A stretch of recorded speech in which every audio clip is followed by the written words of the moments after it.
शाम के समय लगभग 6:30 बजे के आसपास अप्रैल के महीने में ठंडी ठंडी हवा शरीर को बहुत सुकून दे रही है। प्रकाश अमेरिका के लॉस एंजेलिस में orange county lake forest road पर चल रहा है।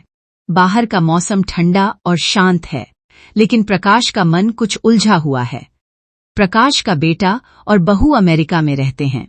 बेटा वेणु यूनाइटेड हेल्थ ग्रुप में चीफ टेक्नोलॉजी ऑफिसर के पद पर काम करता है। बहू भी उसी कंपनी में चीफ ऑपरेटिंग ऑफिसर हैं और वह भी हाल ही में बनी है। प्रकाश के पोते पोती हुए हैं। पोती के लिए ही उसने हैदराबाद में अपनी नौकरी से आधा वेतन की छुट्टी लेकर यहां आया। सच कहूं तो उसे इतनी जल्दी छुट्टी नहीं मिली थी, लेकिन बेटे के आने की जरूरत थी, इसलिए जबरदस्ती करके किसी तरह कमिश्नर से परमिशन लेकर छुट्टी मंजूर करवाई। अपनी पत्नी उमा के साथ अमेरिका आया। सब कुछ ठीक था, पर दिल में कुछ अनजानी उदासी और बेचैनी बनी हुई थी। आर्थिक तौर पर कोई दिक्कत नहीं थी, उसकी पत्नी भी यहां काम करती है, बेटा और बहू अच्छी तरह बस गए हैं। फिर भी प्रकाश का दिल बेचैन था। उसे समझ नहीं आ रहा था कि उसके साथ ऐसा क्यों हो रहा है। हर पिता के लिए ऐसा ही होता है क्या? ये सब माँ बाप की चिंता होती है क्या? प्रकाश का मन भारी हो रहा है। लेक फॉरेस्ट रोड बहुत ऊंचाई पर लगता है। रोड से ऊपर से जाते हुए उनका अपार्टमेंट दिखता है। बालकनी में उमा खड़ी होकर वहीं देख रही है। गोद में पोता करंट मार रहा है। वहीं देखते हुए चलते हुए प्रकाश की आंखों में आंसू आ गए। चलते चलते सोच रहा है। प्रकाश के बेटे ने इंजीनियरिंग कंप्यूटर में पूरी की है। कैंपस सिलेक्शन हो गए। बंगलुरु में नौकरी मिली है, लेकिन बेटा भारत में नौकरी करना प्रकाश को पसंद नहीं। चलो इंडिया में रहना ही बेहतर है, हम उसके साथ रह सकते हैं। हमारा भी एक ही बेटा है ना, पत्नी उमा ने कहा। उसे अमेरिका जाना ही पड़ेगा, किसी और यूनिवर्सिटी में अप्लाई कर देते हैं। मैं हैदराबाद में नौकरी करता हूं, वो बेंगलुरु में, क्या फर्क पड़ता है? बेटा तो अपने पिता से भी आगे बढ़ना चाहता है ना, प्रकाश गुस्से में बोला। उमा चुप हो गई। आखिर वो क्या कह रहा है? प्रकाश ने पूछा। पापा ने ठीक कहा है। अंदर आते हुए वेणु ने बातचीत बढ़ाई नहीं। प्रकाश के भाई के लड़के सब अमेरिका चले गए, उनकी लड़कियां भी चली गईं। अंदर आकर किचन के पास बैठे बेटे से उमा ने पूछा, अरे नौकरी मिली या नहीं? बेटे ने कहा, नौकरी मिली तो भी जाऊंगा नहीं ना, वीजा के लिए फिर कोशिश करूंगा। इस बार वीजा मिल जाएगा ही, प्रकाश ने आत्मविश्वास से कहा। सच में वेणु को दूसरी बार वीजा मिल गया। प्रकाश ने भाई बहनों को बुलाकर पार्टी दी। सबने प्रकाश को और वेणु को बधाई दी। कुछ तो जल भी गए। ये देखकर प्रकाश खुश हुआ। उसने इसे अपनी जीत माना। वेणु अमेरिका चला गया। एमएस पूरी करके नौकरी लग गई। वहीं पर अपने जैसे लोगों के बीच अमेरिका आई एक तेलुगु लड़की सुमलता से मुलाकात हुई। प्यार हुआ और फिर शादी भी हो गई। वहां वाले बड़े लोग और यहां वाले बड़े लोग दोनों ने इसे मंजूर किया और खुशी मनाई। बाद में वेणु और सुमलता की एक बेटी हुई। मजबूरी में उमा प्रकाश को अमेरिका आना पड़ा। वहीं से असली कहानी शुरू हुई। एक रात उमा वेणु प्रकाश के साथ डाइनिंग टेबल पर बैठकर डिनर कर रही थी। वेणु आया तो वहां की नियम कायदे प्रकाश को बता रहा था, जो उसे बिल्कुल पसंद नहीं आ रहा था। हैदराबाद में वह बड़ा अफसर था, ऐसे उसके सामने बच्चों जैसी बातें कौन करे? तभी फोन बजा।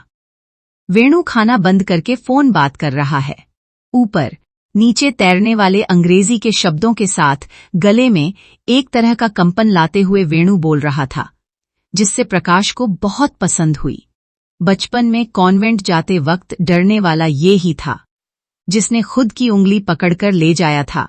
ये ही था जिसने खुद कार ड्राइव करते तालियां बजाता था। ये ही था जिसने पास बैठकर अंग्रेजी उच्चारण सिखाया था।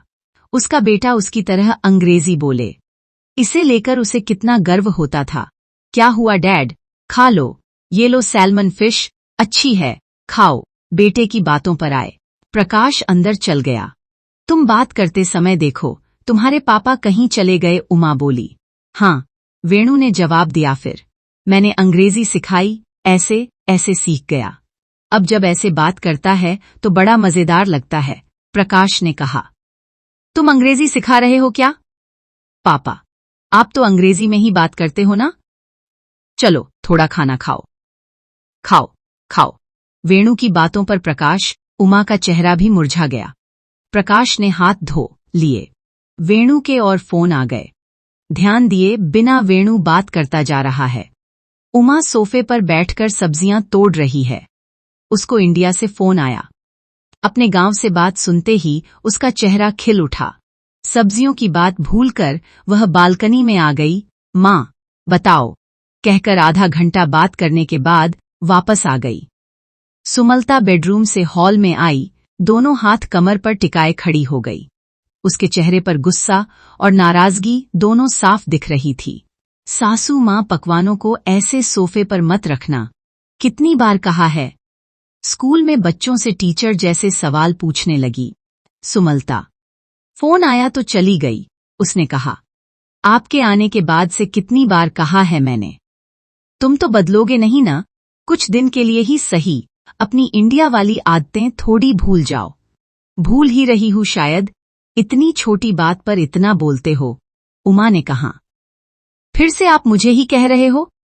तुम्हें पता नहीं है, समझाओ तो सुनते नहीं। ऊपर से बहस इतनी बढ़ गई कि सुमलता अंदर चली गई। उमा ने सब्जी लेकर फिर काटने लगी। अगले दिन जब सुमलता ऑफिस से लौटी तो बच्ची रो रही थी।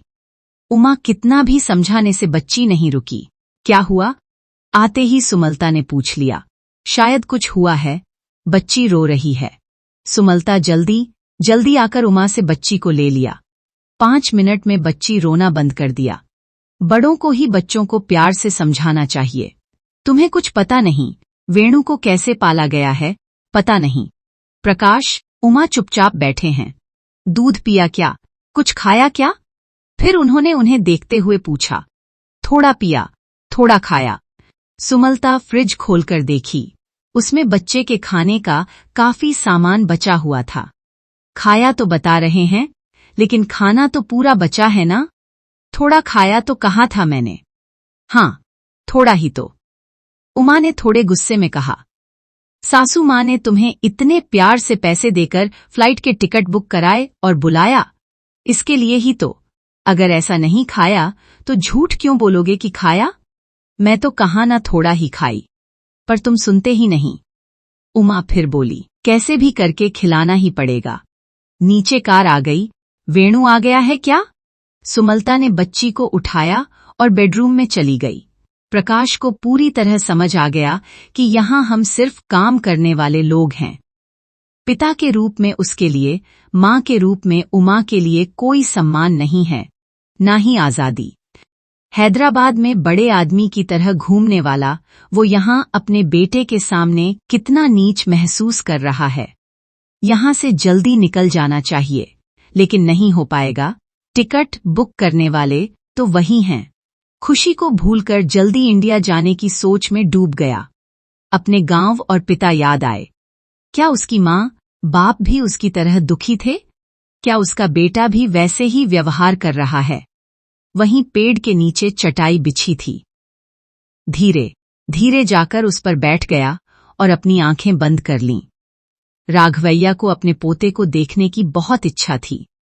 कल ही उसका बेटा प्रकाश ने फोन किया था। अमृतम्मा, राघवैया करीमनगर जिले के अपने गांव पेद्दापुर में रहते हैं। राघवैया ने अपने बेटे को बहुत मेहनत से पढ़ाया था। राघवैया के स्कूल के दिनों में उसके ऊपर निर्भर बहन, बेटे थे। हमेशा आर्थिक तंगी की वजह से ही पीजी में सीट मिली प्रकाश को। प्रकाश ने उस्मानिया में पीजी किया और साथ ही प्रतियोगी परीक्षाएं दीं। उसने प्रतियोगी परीक्षाओं के लिए कोचिंग भी ली। उस खर्च को पूरा किया राघवैया ने। अपने रिश्तेदारों में बेटे को ऊंचा दिखाना राघवैया की ख्वाहिश थी। वो ख्वाहिश पूरी हुई। प्रतियोगी परीक्षा में ग्रुप 1 ऑफिसर के तौर पर सेलेक्ट हो गया।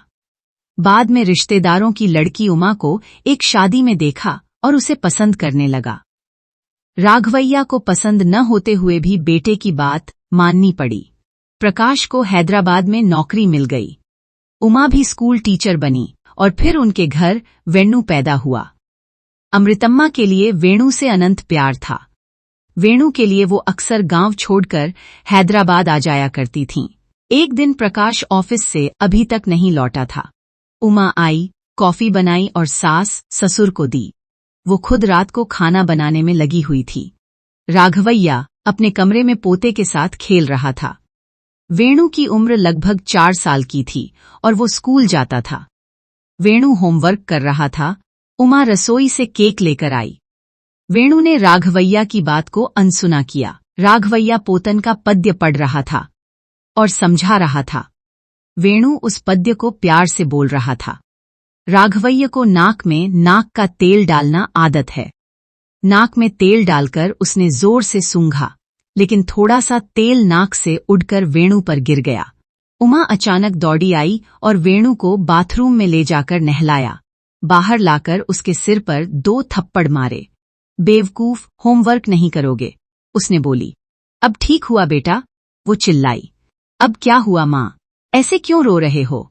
राघवैया ने कहा। और क्या चाहिए? आप नाक का तेल लगाओ तो वॉश बेसिन के पास जाकर लगाओ। ऐसा क्या हुआ? देखो बच्चे के ऊपर गिर गया। राघवैया धीरे धीरे मुस्कुराया। वो उठकर अपने लिए दिए गए बेडरूम में चला गया। रविवार की सुबह 8 बजे थे। राघवैया ड्राइंग रूम में अखबार पढ़ रहा था। अमृतम्मा 2 कप चाय लेकर आई, एक राघवैया को दी और खुद दूसरे कुर्सी पर बैठकर पी रही थी। रविवार को बेटे और बहू देर से उठते हैं, लेकिन राघवैया और अमृतम्मा अपनी आदत के मुताबिक सुबह 6 बजे ही उठ जाते हैं। टीवी के प्रोग्राम और प्रवचन खत्म होने के बाद वे दूसरी बार चाय पी रहे थे। प्रकाश उठकर बाहर आ गया। सोफे पर बैठकर अखबार पलट रहा था। चाय पियोगे? अमृतम्मा ने पूछा। मैं अभी ब्रश नहीं किया, उमा ने उठते ही चाय बनाएगी। अमृतम्मा ने फिर कहा, उठो जाओ और मुंह धो लो। मैंने तुम्हारे लिए ज्यादा चाय बनाई है, दूंगी।